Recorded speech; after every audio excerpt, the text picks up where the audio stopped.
gauza batzuk desberdinak modu baten modu desberdinak esateko zer nahi dugu.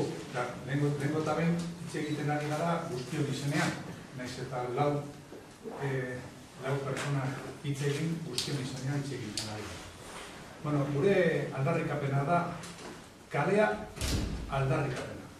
Kalea oso beharrezkoa da, hori pentsatzen dugu, oso kezkatuta gaude gertatzen denarekin, eta pentsatzen dugu kalea dela esparru publikoa, esparru demokratikoa, ozen esateko nahiko.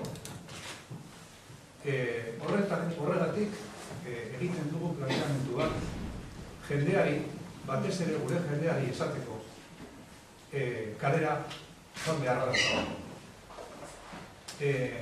Aldarrikapenak paperetan daude, arrazoiak, badakigu gure arrazoiak ditugula, baina botere politikoa prest dago agenda neoliberal hutsa aurrera eramateko. Ezin da ulertu bestela zer gertatzen den politikan.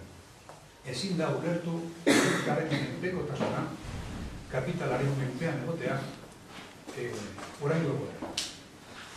Decía que hablamos en nombre de todos